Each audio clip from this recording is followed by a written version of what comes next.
Hey everyone, welcome back to the channel. If you've heard about twin flames, you probably know the basic signs. And I bet you've also heard about the one part of the journey that really takes everyone by surprise. The intense experience we call the twin flame dark night. Whether you're looking back at it now or you're right in the middle of it, you've probably found yourself wondering why this pain feels different from any other separation. How it's possible that someone you knew for such a short time could affect you so deeply. And most importantly, why, if this is truly your twin flame, does it feel like you're being torn apart instead of brought together? You've probably heard people say the dark night of the soul is something you need to go through on your twin flame journey, that it helps you grow spiritually and evolve as a soul. But just knowing that doesn't really help when you're in the middle of it, does it? It doesn't explain why your energy feels so intense or why you can't stop thinking about everything. And it definitely doesn't tell you how all this is supposed to help you grow or why any of that even matters. Thinking about all this takes me back to the exact moment, in the middle of our blissful bubble, when my twin flame casually mentioned feeling overwhelmed by something. A familiar phrase so many of us have heard, in one way or another, I'm sure. Then, not too long after that, on a random winter evening, she was gone. But it was what followed that just didn't make any sense. It wasn't just heartbreak, it was an intensity that defied everything I thought I knew about relationships. For so many of us, this is exactly how this journey starts out. Here's the thing. After going through this myself and connecting with so many others in the community, I learned something important. You see, the dark night of the soul isn't just another painful breakup. It's not even really about separation. What we experience during this time is actually something that opens our minds to higher dimensional truths which, when properly understood, literally change everything. In this video, we'll look at the real reason why this connection feels so different from normal relationships and examine what's actually happening energetically during the separation phase. We'll look at why trying to heal the connection only makes things worse and discover how to transform this intense experience into your greatest breakthrough. But to understand this, we need to look back at those first magical moments. Alright, before we go into everything, I just want to take a quick moment to say welcome and thank you for tuning in. If you're finding this content helpful or insightful, please remember to give us a like and subscribe. It really supports the channel. Let's also take a quick moment to touch on some important concepts, just to make sure we're all on the same page. If you're already familiar with our other videos, feel free to skip ahead to the next section. First off, what exactly are twin flames? While there are many interpretations out there, at their core, twin flames are generally understood as being two individuals who share the same soul. Now, this is where it gets interesting. Everyone technically has a twin flame because it's actually a requirement of how energy manifests in the physical world. There has to be duality for energy to exist here. We go into this much deeper in our video, What are twin flames? But, and this is important, not all twin flames are incarnated in the physical world at the same time. Even when they are, they might not meet in that particular lifetime. So while everyone has a twin flame, not everyone experiences an active twin flame connection. Now, let me quickly clarify some terms we'll be using, because they're pretty important for understanding what's really happening in the twin flame journey. When we talk about your soul, we're talking about the true you, the eternal spark of consciousness that's an extension of source energy, or what some might call God. Your soul exists in the spiritual realm where there's no separation, only unity and love. Your mind or energy field goes way beyond just your brain. Think of it as your entire energetic presence, your thoughts, yes, but also your emotions, your intuition, your imagination. Some traditions call this your astral or energy body. It's essentially your interface between the spiritual and physical worlds. Then there's the ego, and this isn't necessarily a negative thing.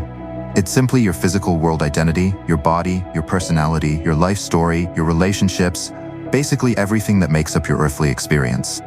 Understanding these distinctions helps us make sense of what's happening as we move between the physical and spiritual aspects of the twin flame journey.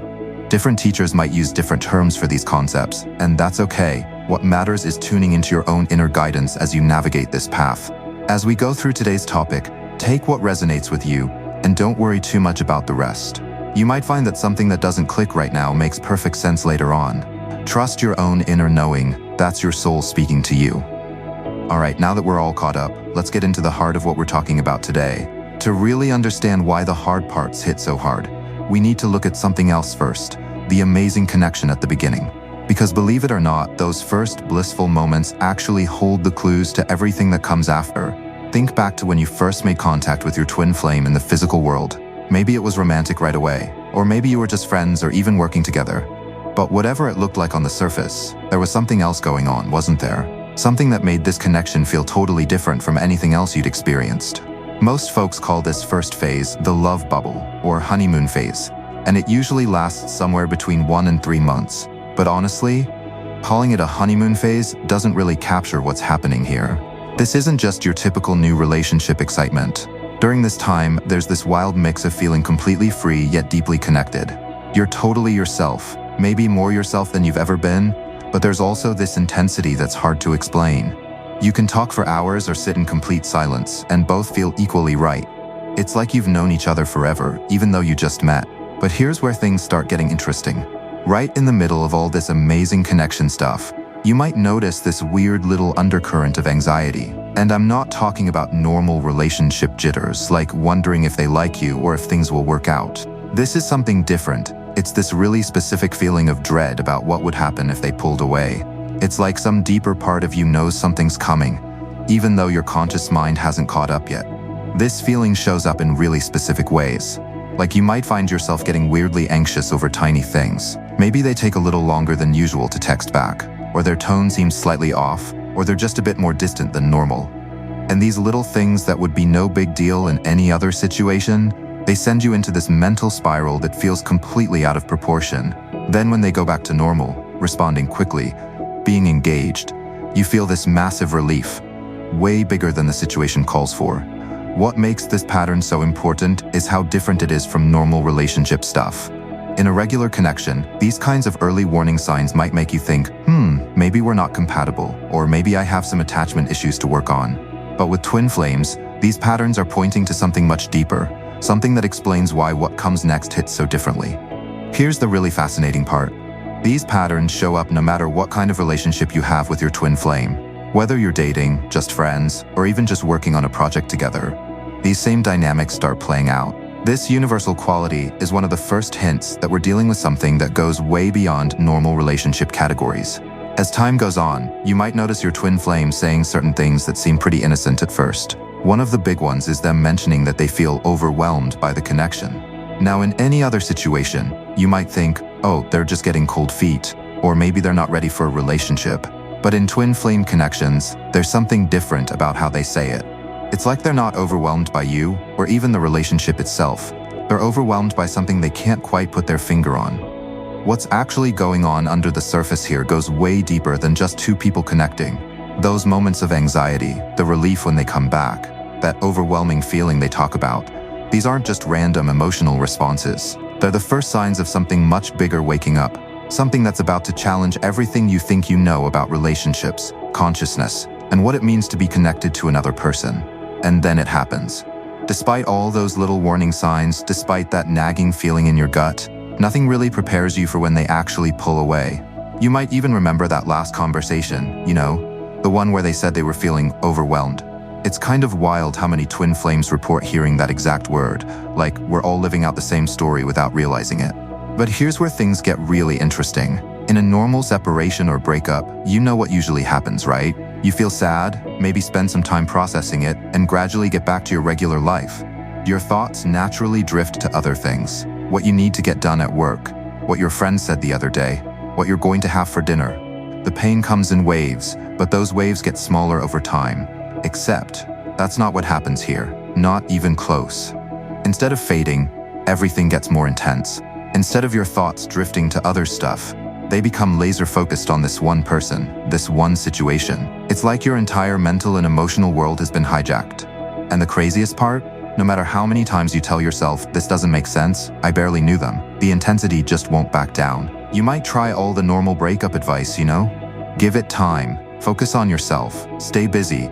But these strategies that worked fine in other situations, they completely backfire here. It's like the more you try to distract yourself, the more persistent the thoughts become. The more you try to make logical sense of it all, the deeper you spiral into analyzing every little detail.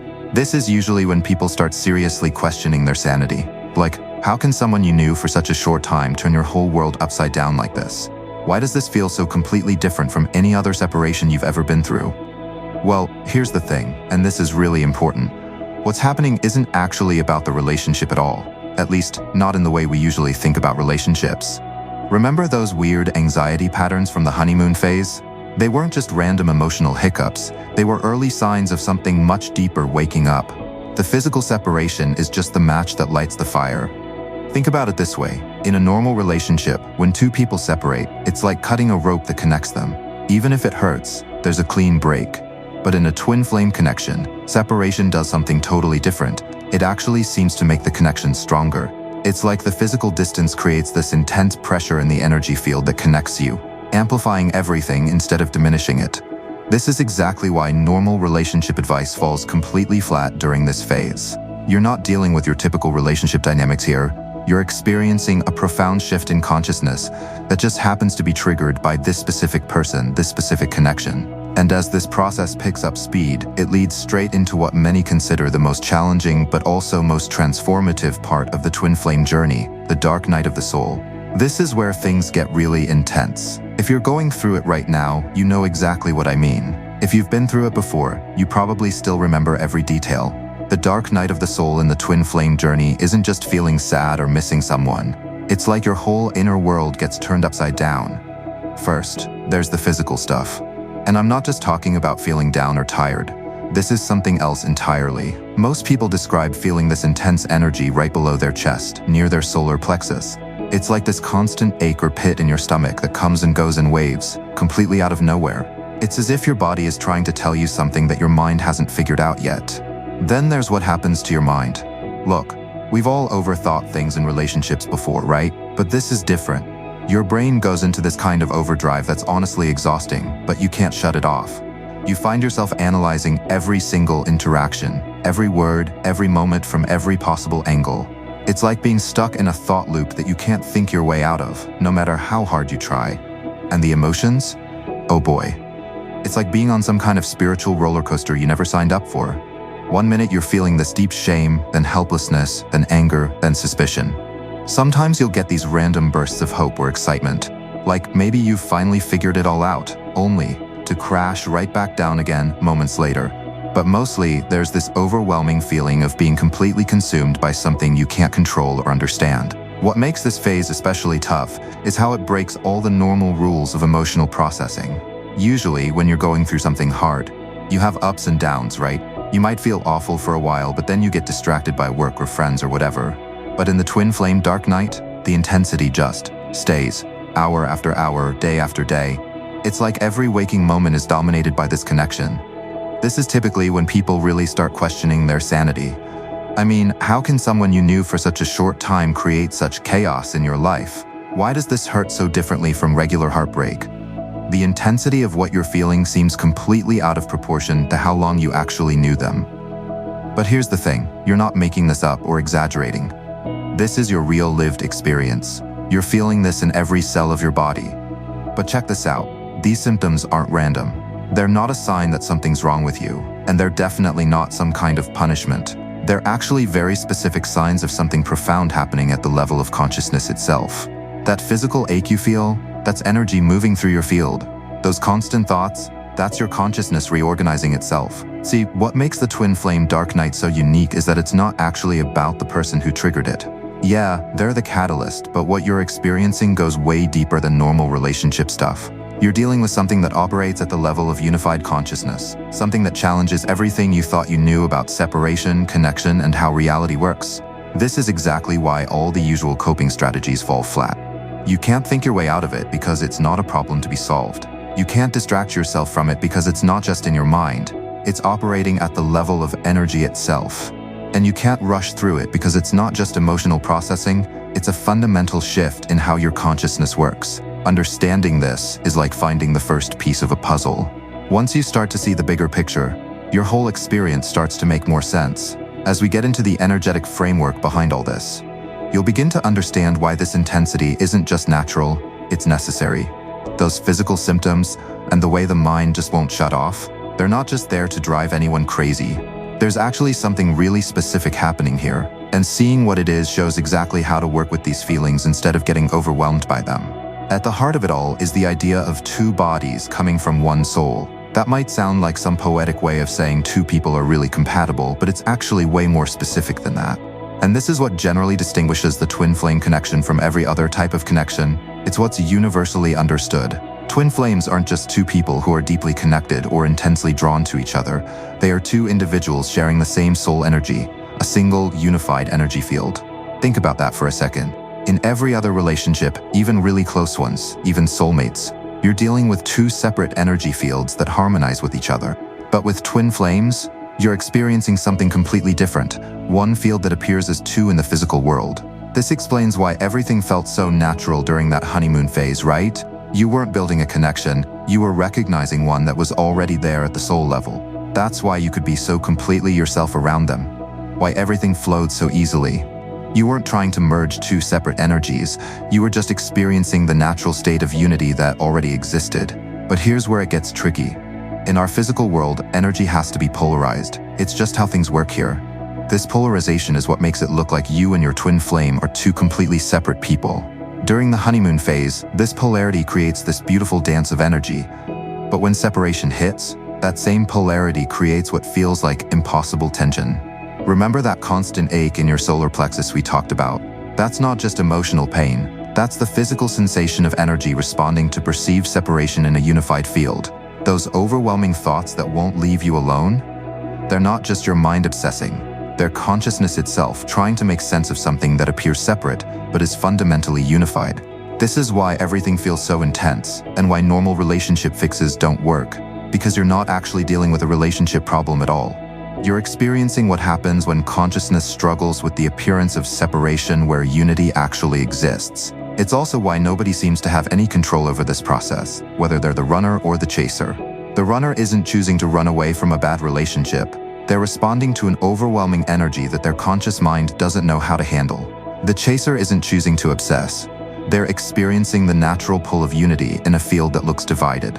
When you start to understand this framework, everything about the twin flame journey starts to make more sense. All those symptoms we talked about, the physical stuff, the emotional intensity, the mental loops, they're all just energy moving through this unified field. They're not problems that need fixing. They're signs that something deeper is happening.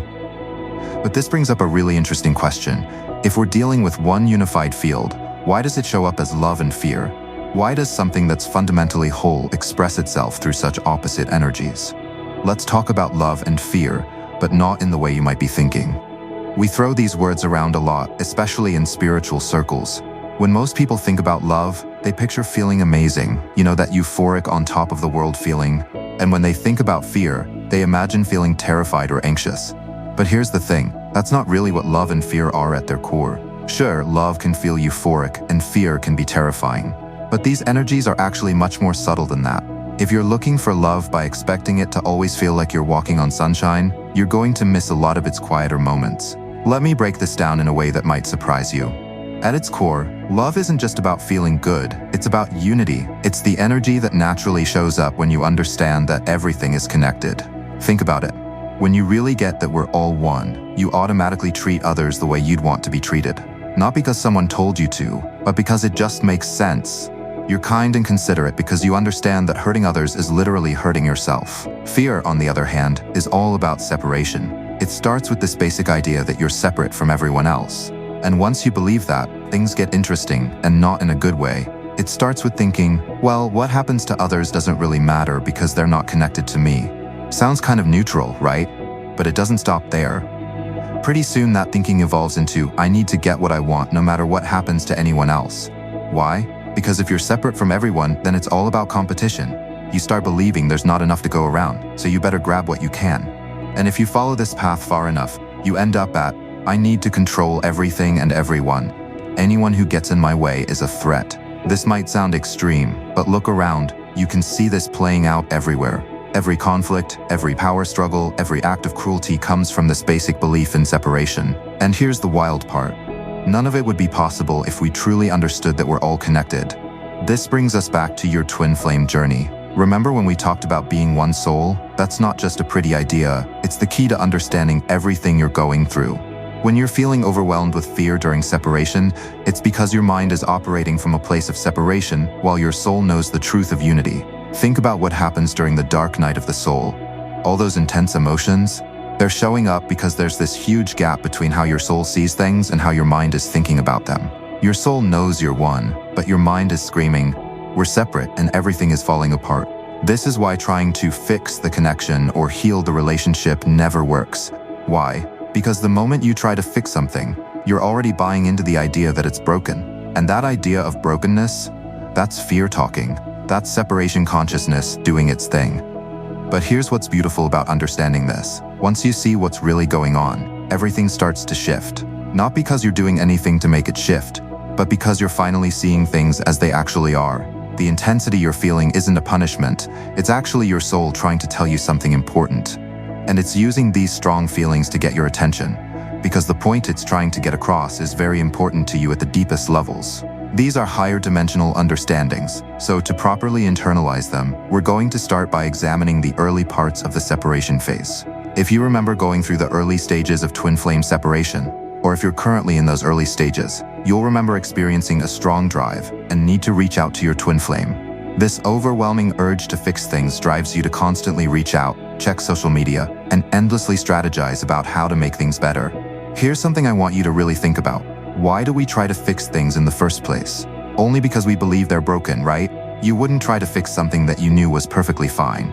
This seems obvious, but it's actually a really important piece of the puzzle when we're trying to understand what's happening in a twin flame connection. See, when we're operating from the ego's perspective, and we pretty much live in this state all the time because this is just how society is set up, its whole job is to find problems and try to fix them. And here's the really tricky part. If the ego can't find a problem, it'll actually create one just so it can try to fix it. I know that sounds crazy, but watch how your mind works when it's an ego, and you'll start to notice this pattern. Think about what happens during separation. Your ego sees the situation and goes, "Oh no, this is broken. We need to fix it right now." And then what happens? You start doing all these things you know probably aren't helpful. Maybe you're checking their social media every 5 minutes, or sending messages you know you shouldn't send, or trying to figure out the perfect thing to say that will magically make everything better. But here's the thing, and this is really important. When you're dealing with a twin flame connection, none of these fixing strategies can work. Why? Because you're dealing with raw consciousness, with the actual energy of your soul. And your soul, it never sees anything as broken. Ever. It only sees wholeness. I can hear you saying, well, if I could just stop trying to fix things, I would. Trust me, I get it. When you're in the middle of it, it feels impossible not to try to do something. But here's what's actually happening. Every time you try to fix the connection, you're reinforcing this idea that it's broken. And since this is a closed energetic loop, that energy has nowhere to go except round and round in your system. This is really different from normal relationships. In a regular relationship, doing things to repair the connection can actually help. You can talk things out, work on issues together, build new understanding. But with twin flames, you're not dealing with a normal relationship dynamic. You're dealing with the raw consciousness of your soul itself. Once you really get this, you start to see why nothing needs healing, because nothing is actually broken. There is no separation to fix because, at the soul level, union already exists. Everything is already one. Sure, there's an appearance of separation, but that's a whole different story we need to talk about. Think of it like being an actor in a movie. When you're filming a fight scene, you fully commit to the role, you act like you're really fighting, like the stakes are high. But the moment the director yells cut, you're laughing and having lunch with the person you were just pretending to fight. You never actually believed they were your enemy, even while you were giving an Oscar-worthy performance of fighting them. This is exactly how we need to approach love and fear in the twin flame journey. Fear is like that fight scene. It feels real while you're in it, and it has real effects in your physical experience. But at the deepest level, you're an eternal being. When you really get that, you realize you're not running out of time. You're not in danger of losing anything permanent, because your true essence exists beyond all of this stuff. Now, this doesn't mean you just ignore what's happening in the physical world. Just like that actor still needs to show up on set and perform their role, you still need to live your life and engage with what's happening. But you do it from a completely different understanding. You recognize that fear is an illusion, but you still play your part in life according to the rules of the game. So here's where everything we've been talking about starts to come together in a way that can actually change your experience. Remember how we said that twin flame separation feels different from normal breakups? There's a really good reason for that. The separation you're experiencing isn't actually between you and your twin flame. The real separation is happening between your mind and your soul. Think about it this way. Your soul naturally operates from love, from unity consciousness. It knows that separation is an illusion, but your ego? It feeds on fear, believing completely in separation. And when you meet your twin flame, something really interesting happens. Your consciousness expands to include them in your field. That's why the connection feels so natural at first. But then, when physical separation happens, if your mind is still operating from the ego's perspective, it creates this huge gap between how your mind sees things and how your soul knows things really are. And that gap? That's what explodes into the dark night of the soul. It's like a loop of energy that can't find its way out. This is why you can't just move on like you would from a normal relationship. It's why you lose interest in everything else, why nothing seems to have any purpose anymore. Here you are, feeling completely down about someone you might have only known for a short time, and your logical mind is probably telling you you're crazy. Even when you understand intellectually that the dark night of the soul is a normal part of the twin flame journey, the doubt doesn't go away. And let's talk about that doubt for a minute, because it's fascinating how it works. You'll find yourself wondering, was my dark night dark enough? Maybe it was too dark. Maybe this whole thing is something else entirely. The doubt comes and goes in waves. One moment you're sure about everything, and the next you're questioning it all over again, usually even more intensely than before. Because your thoughts are so focused on this specific person, you naturally want to do something in the physical world to fix things. But here's what's really interesting. Most of the time, the urge to take action isn't coming from a place of clarity. It's coming from the ego's need to feel like it's in control of the situation. But what if I told you that understanding this is actually the beginning of being free from it? Not because understanding makes the feelings go away instantly, but because it lets you see what's really happening. When you get that this isn't about fixing a broken connection, because nothing is broken, everything starts to shift. Your task isn't to heal anything, because nothing needs healing. Your task isn't to create union, because union already exists. Your job is simply to see through the illusion of separation. Yeah, I know. Easier said than done, right? But that's why understanding the mechanics of what's happening is so important. It gives you a totally different way to approach what you're experiencing. Think about those moments when you've been completely caught up in the drama of a movie. You're totally invested in what's happening on screen, maybe even crying or feeling your heart race. But some part of you still knows it's just a movie. You're allowing yourself to feel everything while still knowing there's a bigger picture. That's exactly how we need to approach the twin flame journey. Yes, the feelings are real. Yes, the experience in the physical world matters. But when you understand what's really happening, you can engage with all of it from a completely different level of awareness. You're not trying to escape the experience, you're learning to see it for what it really is. Let's be real for a minute. Understanding all of this doesn't instantly make things easy. We're still dealing with some pretty intense pressures. Society doesn't really get what twin flames are about. The ego fights against these changes like crazy. Sometimes it can feel like your old self is dying, and in a way, it is. You might experience very real depression, anxiety, and that intense activation of energy that comes with the twin flame connection. All these feelings are totally real, and they're all coming from the fear side of things. But here's where it gets interesting. Instead of seeing fear as this horrible thing we need to get rid of, we can start to see it as a backdrop that helps us recognize love. It's like fear is setting the stage for us to understand something deeper. Remember that movie actor example we talked about? Let's dig into that a bit more because it's really perfect for understanding how to handle all of this. Imagine you're an actor playing the hero in a movie, and you're supposed to fight the villain. During filming, you fully commit to that role. You fight, you struggle, you make it look like everything is life or death. You're giving it your all because that's what the scene needs. But then the director yells cut, and what happens? You and the villain head off to the cafeteria together, grab lunch, maybe laugh about how the scene went. While you were filming, you gave an amazing performance, but you never actually believed your co-star was evil or that you had to defeat them in real life. This is exactly how we can approach the twin flame journey. The fear you feel is real, it's having real effects in your physical experience. But just like that actor, you can fully engage with what's happening while knowing it's not the whole story. You're an eternal being. There's no real rush, no danger of permanently losing anything, because your true essence exists beyond all of this. When you get this, really interesting things start happening. One day, you might randomly bump into your twin flame, or they might call out of the blue. And instead of it feeling dramatic or heavy, you'll just think, of course this happened. If you're the runner, you might cross paths with a chaser and realize that feeling of dread is just gone. Instead, there's this sense of well-being and understanding. Or maybe you'll feel inspired to reach out to them, and when you do, the conversation just flows naturally. When these moments happen, you won't be surprised. You'll just think, of course, well-being is the truth. That's the ultimate reality. All that separation, fear, and suffering, they're part of the act, part of the movie we're all performing in. As you move through this journey, you start to accept everything for what it is and keep moving forward. When it's time for things to elevate or ascend, you embrace it as part of the natural flow. You even start to enjoy the illusion, yes, even the pain and the suffering, because you understand it's all part of this amazing journey. You know what's really wild? Many people who've been through the dark night of the soul look back on it later and almost laugh at how intense it all was. In the moment, it felt overwhelmingly real. Maybe you spent months crying in the fetal position over someone you barely knew. But once you're on the other side, you look back and marvel at how over the top it all was. And here's the really beautiful part. You actually feel grateful for the experience. You realize it was this unique, transformative thing that you got to go through as part of your twin flame journey. What does all this mean for you right now? It means you can look back on the dark times with fondness, and you can savor the bright moments as they happen. From your soul's perspective, you can't lose. But, and this is important, from the ego's perspective, you can't win. The ego will keep replaying the dark night of the soul, questioning everything. Was it really a twin flame? Was it a false twin flame? Could it be something else entirely? You might desperately want it to be your twin flame, because then at least it would feel special.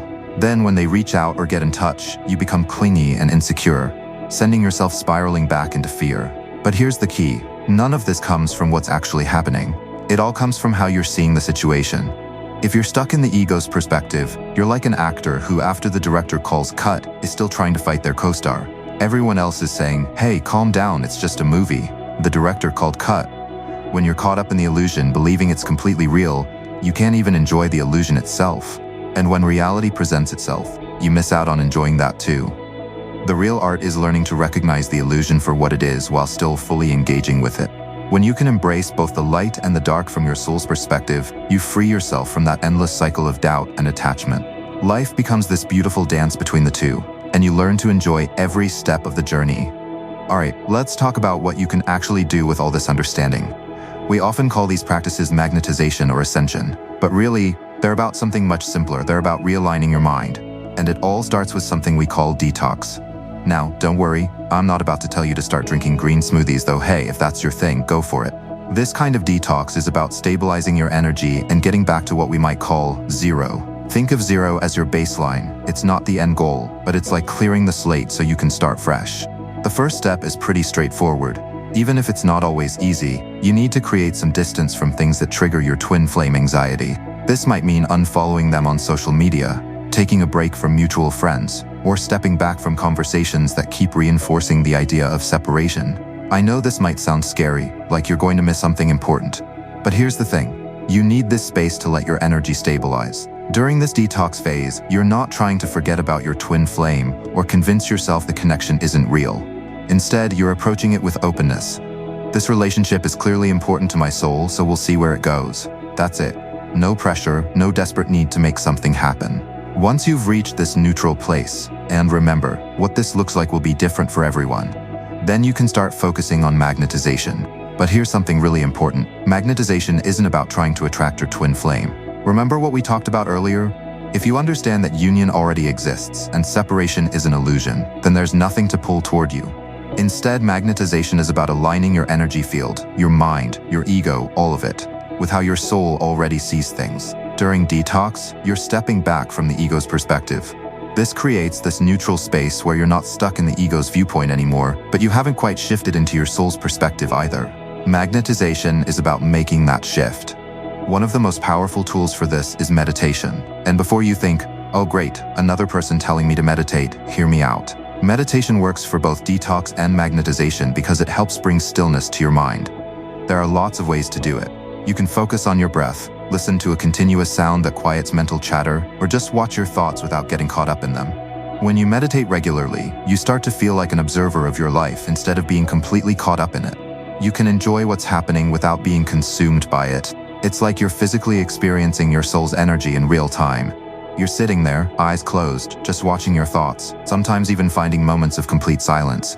You're not falling asleep or checking out, you're alert and aware, but you're not getting tangled up in life's drama. The other part of magnetization is about rewiring your brain through what you learn and think about.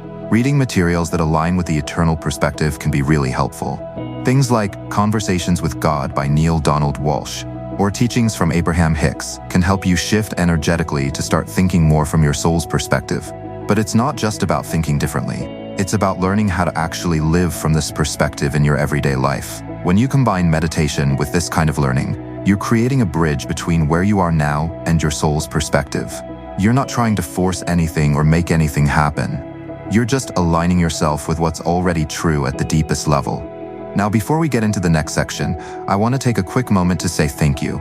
If you're finding these insights helpful, please hit the like button and subscribe. It really helps us out. And you know what? If there's someone in your life who you think might benefit from this perspective, don't hesitate to share it with them. We always love hearing your thoughts and experiences in the comments below. Your questions and insights don't just help us create better content. They remind everyone in this community that we're all walking this path together. All right, now let's talk about what your soul actually does, because this is where everything we've been talking about comes together. So, what does your soul actually do? It silently observes. That's it. When you practice meditation, you're actually doing what your soul naturally does all the time. Sounds easy, right? Well, not exactly. While the idea really is simple, it's so simple that it actually takes real dedication and practice to master. You need to stay focused and keep at it consistently. Now, remember how twin flames are the same soul in two bodies? Here's where that becomes really practical. When you start doing what your soul naturally does, just quietly observing, you're actually expressing your soul in the physical world. You're becoming who you truly are. Not your mind, not your ego, not even your physical body, but your actual spiritual essence. And when you do this, something fascinating starts to happen. That illusion of separation between you and your twin flame starts to dissolve. But here's the really interesting part. It's not actually dissolving the separation between you and them. It's dissolving the separation between your mind and your soul. Think about it. Your mind's usually running on fear energy, which is totally different from your soul's natural state of love. So what does love look like when your soul expresses it? It's not what most people think. Your soul observes, enjoys, allows, and stays peaceful no matter what's happening. This is exactly what you're practicing when you sit quietly in meditation. You're just being still, being quiet, allowing everything to be as it is. Thoughts come up? Fine. They fade away? Also fine. You're just watching it all happen. The more you practice this, the more you become who you really are. You start living the way you do in the spirit realm, as one. By bringing that sense of oneness from the spiritual into the physical, you naturally dissolve the illusion of separation, not by trying to do anything about it, but by simply being who you truly are. Here's the beautiful part. When you align with your true nature this way, life finds its own way to reflect this harmony back to you. Your only job is to step aside and not interfere. Just trust the process. And you know what's funny? When things do unfold naturally, you'll be surprised, but not really surprised. Deep down, you've known all along how it would work out. This whole journey, becoming who you truly are, is really about letting those barriers between your mind and soul dissolve. It's about embracing the eternal truth that everything is one, and letting that truth show up in your everyday life. When you live the way your soul does, in peace, love, and unity, you naturally bring that energy into everything you do, including your twin flame connection. Let's bring this back down to earth for a moment. I know the realities of all this might feel overwhelming, especially if you're going through your dark night right now. You might even be wondering if what you're experiencing is truly a twin flame connection. And that's completely normal. Questioning is part of the journey. This is actually why we created another video specifically about the 5 signs of a true twin flame connection. If you haven't watched it yet, you'll find it really helpful in understanding the unique markers that distinguish twin flame connections from other intense relationships.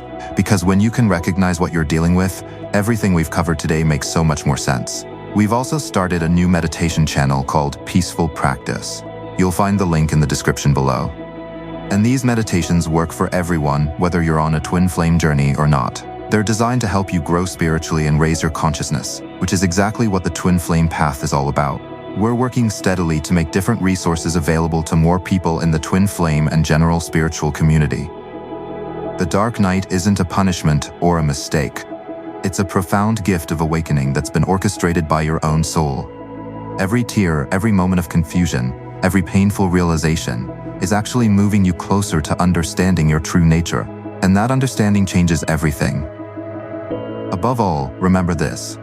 The twin flame journey isn't about finding your other half or becoming complete. It's about recognizing that you were never incomplete in the first place. When you truly understand this, something magical happens. The two twin flames naturally become one in the physical world, just as they've always been one soul in the spiritual realm. This is the essence of the spiritual journey, and it goes far beyond twin flames. So keep moving forward, take care, and stay blessed.